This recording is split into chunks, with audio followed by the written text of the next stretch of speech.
from 5 Idiots Talking Toys. I'm coming back to you with part 2 of my condition video of what to look for on each figure. What are the problem areas? What are the areas that you should be looking for when trying to pick out the mint this figure for your collection, whether it's for grading or just for a loose collection that you're having. I will be going through the whole line of figures, as you can see, one by one, and I'll go over each one. Hopefully you guys tuned in for part 1. If you haven't, part 1 was figures 1 through 12. Today I'm just going to go quickly through 13 through 21. So it's the rest of the Star Wars line, but it's part 2 of the Star Wars line. So first one up is R5-D4, and again with him is discoloring. You always want to find where his sticker is the whitest possible. Make sure that it's fully sealed on underneath his legs and stuff, because it starts to peel on the sides over here. But for him, it's just making sure that his legs are stiff, and make sure that you find, you know, the whitest example as you can find, because these stickers are all discoloring and they're all getting yellow. And this is graded in 85. He's not really an expensive figure. He's usually around 30 bucks or so, but he's definitely getting harder to find also as like a nice white figure. So that's the problem areas you should look at. And even on top, you want to just make sure that it's solid on top and that there's no paint rubs or anything missing. So he's a fairly, I would say, medium sell of how to find condition wise. Next I'll go through the standard Hong Kong Boba Fett. With Boba Fett, his thing is that he just has so many different paint colors, so many paint applications on him. That's definitely always the hardest part in finding a mint Boba. But when you find him, the first thing you want to look for is usually his chest plate, because that stands out the most. You want to make sure there's no scratches or rubs in the chest plate. Then you want to make sure you look at his mask or his visor, because sometimes, you know, they're rubbed out and it's not painted all the way, and it just, factory-wise, it just didn't do a good job. So you always want to check that. And then also, he always suffers from overspray, because there's so many different colors and I guess different body parts and armor that they colored. So you always want to check for overspray on the sides over here and on his knees down here. So that's where you want to check. You want to check his belt and his pouch. So again, he's out there. They're not that hard to find, but to find them in like a mint condition where this is graded like an 85, those are starting to definitely get tougher. So, but just check the chest, and like I said, in his visor, and definitely check all his body parts for overspray, because that always seems to be a problem with paint dripping and stuff also. I'm assuming they didn't let him dry all the way properly. Next up is Greedo, and Greedo, not, you know, paint rubs here and there. He's not a hard figure to find. He's pretty common, he's out there. I know there's a bunch of Greedo collectors out there, but never really have a problem finding a mint example of Greedo. Just make sure that there's no paint rubs. That would probably be the #1 thing. But I know his boots are definitely like a different paint application than his body, so it seems to always hold better paint-wise. So he's a pretty easy one to get. Next is Hammerhead. Still don't know why they even made this figure, but him, it would just be paint rubs and also a loose head. His head tends to get loose and kind of sway back and forth from side to side, so you kind of just want to make sure that his limbs are tight. Just make sure that his vest or his shirt here is solid. He's a pretty easy figure to find also. No problem finding a mint example for him. Maybe around 30 bucks. Again, another easy one. Power Droid, as people call him, the Gonk. Just make sure his legs are tight. Make sure the sticker in the middle here is white. It tends to yellow, so make sure that it's nice and white. Make sure that it goes all the way around and that it's taped correctly, because it starts to peel off. Make sure the colors and the stickers, everything is on properly. And his legs usually get some chipping and some paint rub on the legs, so Definitely check the legs too, especially in the front here. You'll see the silver tends to like wear off. And also, make sure he has his antenna. A lot of times I see people selling a power droid and it's listed as near mint or whatever, and it doesn't even have the antenna on. So just make sure he has the antenna on also. I guess sometimes you just kind of get tricked by it. When you see it, you don't even notice it right away. But, you know, that seems to be the most biggest problem with him. Again, he's not really a hard one to find. They're out there.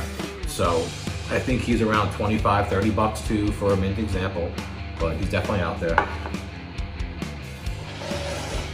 Next could be Walrus Man. With him, I would just say paint rubs.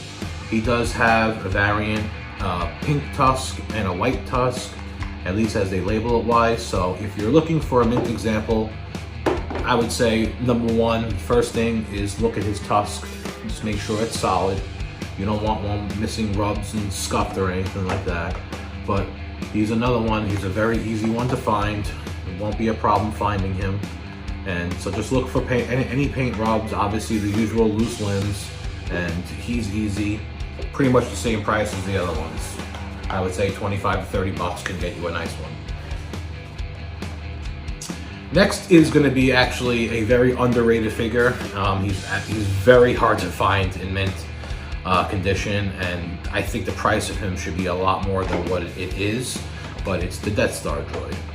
Same thing as C-3PO, he becomes like a wet noodle, where his arms and his legs are constantly flailing. The silver or the chrome on him dulls completely and it just looks terrible. So always look at his chrome on his body. Also look at the black paint on his shoulder pads, his eyes, and on the back shoulders. Very important, you always find them rubbed out. He is increasingly becoming a harder figure to find. I'm telling you, when you find a graded 85 of him, if it's at a good price, pick it up. I have an 80 plus. I've missed out on a couple of 85s. He's just not someone that you find in a nice condition all the time. So finding a mint example of him or near mint is definitely getting very hard. So when you have one, keep it. I wouldn't get rid of it personally. Luke X-Wing, he's actually another very underrated figure of how to find mint. So starting off with him, it's more like paint rubs. It's his white chest, front and back. The vest part, it's always rubbed out. There's always paint missing. You see how like the white lines are supposed to go down in the back also. I mean the black lines go down in the back. Always make sure that they're solid. Sometimes you find it and the paint looks nice and it's broken up here. You want to find the white lines that go around his legs also, front. And in the back over here, make sure that they're solid. You want to make sure his emblems on the top are completely solid. But again, he should be a lot more expensive, in my opinion, than what he is, because he is a very hard figure to find in mint condition. At least I've had a problem. And I'm not talking about just months, I'm talking about years and years of getting in Luke X-Wings. Finding mint ones have just always been hard to find.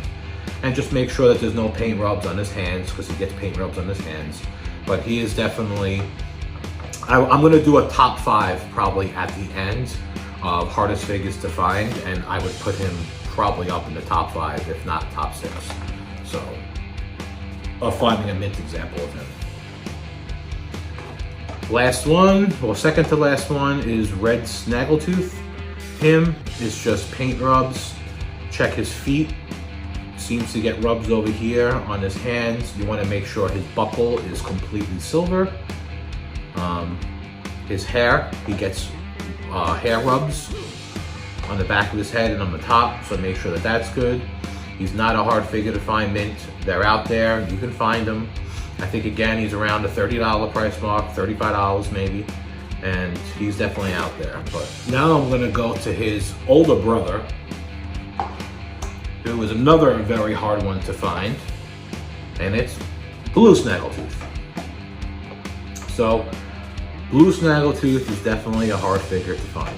Starting off, you want to make sure that he lives up to his name of Blue Snaggletooth, not Green Snaggletooth, because he tends to discolor a lot. They're mostly all discolored, and when they do, he kind of turns greenish. So you'll see his torso, it's only his torso only will discolor. This one's very nice, he's solid all the way through.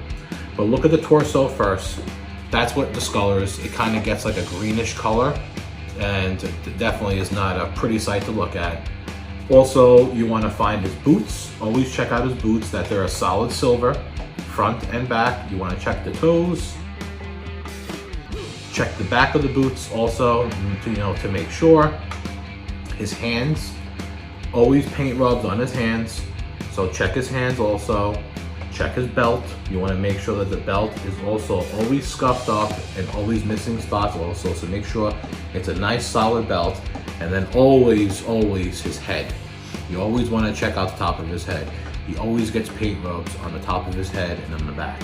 So he is definitely a very difficult figure also to find in like mint condition, mainly because of his discoloring. Not to mention that I think the plastic that they used on Blue Snaggletooth is different because he's very brittle.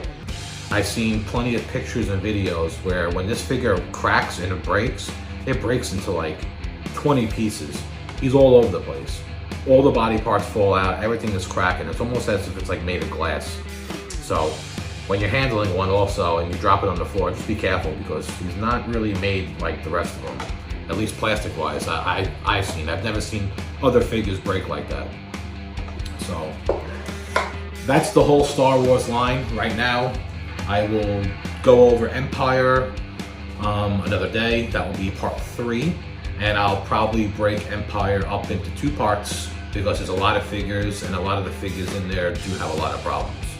So thank you for watching. Again, any questions, please reach out, ask, and just keep following us, all right?